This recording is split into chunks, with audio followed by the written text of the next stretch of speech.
राधे राधे महाराज जी। महाराज जी, साधन मार्ग में दो प्रकार के उपासक देखे गए हैं। एक जो साधना करके मोक्ष प्राप्त करना चाहता है, दूसरा भगवान का प्रेम। महाराज जी, साधन पथ का वास्तविक आनंद तो भगवान के मिलन और प्रेम में ही है। ऐसे में कोई साधक मोक्ष क्यों चाहता है? मोक्ष तो दंड के समान प्रतीत होता है, जिससे प्रेमियों को सबको नहीं। अभी आप जब जेल में आदमी हो और उसे जेल से मुक्त कर दिया जाए, जाओ खुला, कैसा लगेगा?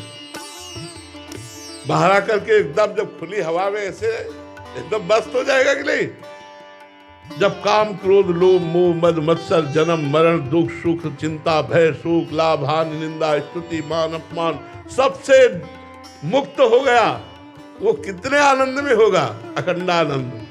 लेकिन उस आनंद में भी जो लघुता पैदा कर दे उसे कहते प्रेमानंद, भगवान का प्रेमानंद। वो कोई मोक्ष सुख साधारण सुख नहीं है, अरे अखंडानंद है। काशी में इसी की आराधना होती है, काशी में तो केवल इसी की आराधना होती है, मोक्ष सुख की आराधना होती है। मुक्त हो जाऊं, तीनों देह से मुक्त हो जाऊं, त्रिगुण माया से मुक्त हो जाऊं, समस्त विकारों से मुक्त हो जाऊं, मुक्त पुरुष आनंद युक्त होता है, अखंडानंद होता है। लेकिन उस आनंद को भी लघु कर दे, वो भगवान का प्रेमानंद होता है।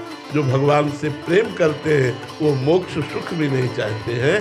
पर मोक्ष सुख कोई छोटी मोटी बात नहीं है, बहुत बड़ी बात है।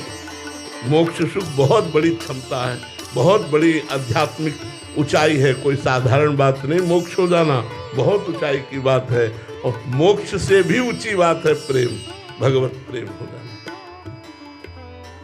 उद्धव जी परम मोक्ष को प्राप्त ज्ञानी महापुरुष हैं, तो समझते थे गोपियों के पास जाते हैं अभी अपना जादू चला देंगे ज्ञान का।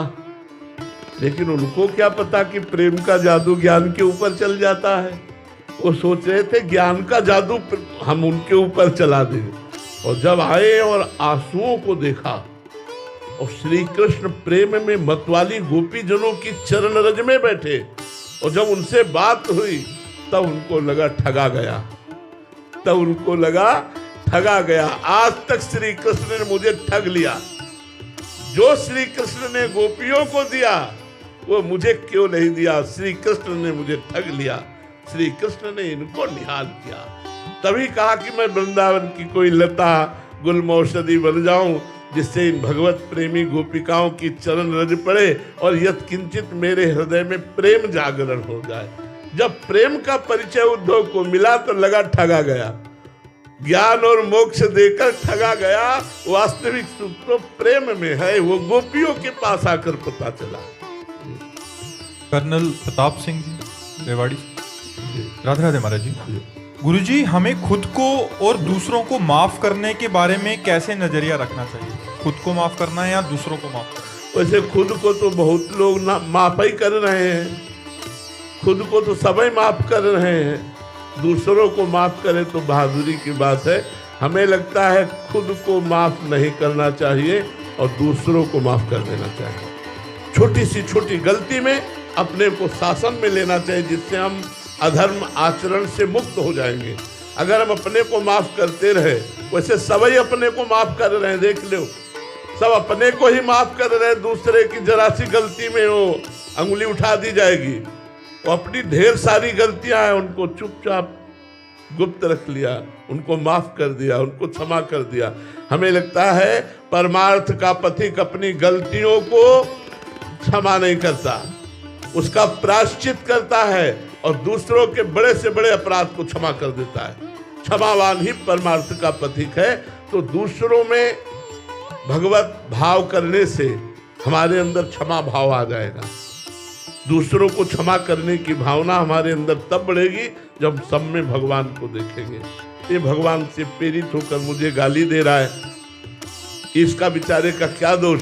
और भगवान इसलिए प्रेरित करवा रहे, मेरा कोई कर्म भोग है इसलिए भगवान प्रेरित करवा किससे गाली।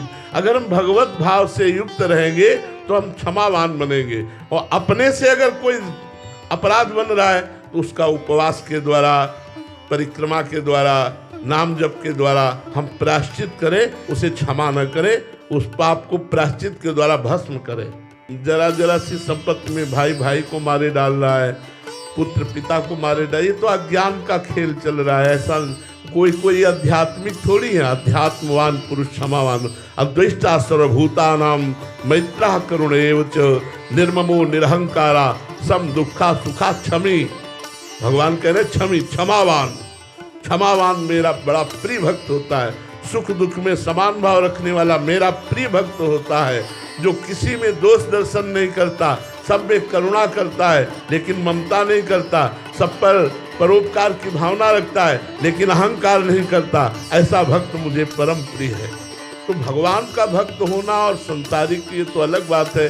जो दुश्मनी चलती है वो आध्यात्मिक थोड़ी होती है, वो तो सांसारिक लोग होते हैं। आध्यात्मिक लोग क्षमावान होकर के राग द्वेष को मिटाते हैं और भगवत प्राप्ति करते हैं। काफी बार प्रश्न आते हैं कि क्षमा कर देते हैं बट वो इसको हमारी कमजोरी समझ लेते हैं कि ये मतलब कमजोर है इसलिए। नहीं, संसार में सबसे बड़ा बलवान क्षमावान है। और आप ये समझ लो, आप जो दंड नहीं दे सकते थे उससे बड़ा दंड आपका क्षमा उसको देगी। उमा क्षमा सापहुते भारी, अपने कर्म जाय अपकारे। अगर सही दंड देना तो क्षमा कर दो, अगर वास्तविक उसे दंड देना तो क्षमा कर दो तुम। तो फिर देखना उसको जब सरकारी विभाग से दंड मिलेगा ना, भागवती विभाग से, तो उमा क्षमा सापहुते भारी। साप दे दिया तो नियत दंड मिलेगा और क्षमा कर दिया तो भरपूर दंड मिलेगा। उसे छोड़ दो, भगवान के ऊपर छोड़ दो, क्षमा कर दो। लेकिन हमारे ऊपर करे हम क्षमा कर देंगे, लेकिन हमारे धर्म के ऊपर, हमारे राष्ट्र के, इसलिए बोले कि हर जगह क्षमा ही नहीं काम करती, कहीं कहीं क्षमा बड़ी निंदनीय होती है। अब कोई किसी बहन बेटी को छेड़ रहा है, आप वहां से क्षमा करके चले जाओगे? कोई अत्याचार कर रहा है किसी गरीब पर, किसी निर्बल पर, आप वहां क्षमा करके चले जाओगे? नहीं, वहां चाहे हमें प्राण चले जाए हम वहां क्षमा नहीं करेंगे, उसकी रक्षा करेंगे। ये बात ध्यान रखना।